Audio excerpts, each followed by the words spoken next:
భారతీయ వారసత్వాన్ని సంప్రదాయాన్ని కాపాడే విధంగా పనిచేసిన దేవాదాయ శాఖ త్యాగరాజ ఉత్సవాలను పూర్తి డీగ్రేడ్ చేస్తూ ఉంది.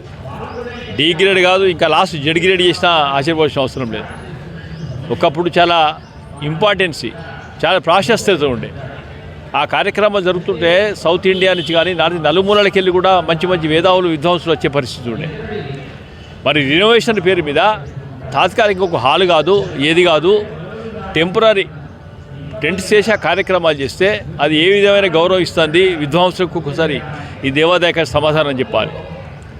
దానికి కేవలం నామమాత్రంగా గతకాలం కొన్ని వందలేళ్ళకెళ్ళి ఆనవాయితీగా వస్తున్నాయి, మేము చేయాలి తప్పితే మాకు చేయాలని ఇంట్రెస్ట్ లేని విధంగా ప్రవర్తిస్తూ ఉంది. రెమ్యునరేషను జనరల్గా కళాకారుడు ఎక్కడ కూడా రెమ్యునరేషన్ కోసం ఎక్కడ డిమాండ్ చేయరు.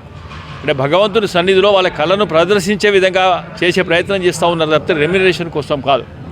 ఇంకా దురదృష్టవశాత్తు ఒక వర్గానికి కేవలం ఈ ప్రాంతంలో అనేక మంది విద్వాంసులు ఉంటే కూడా ఈ సంవత్సరం అయితే స్థానికంగా ఒక్క కార్యక్రమం కూడా స్థానికులకు ఇవ్వలేదు.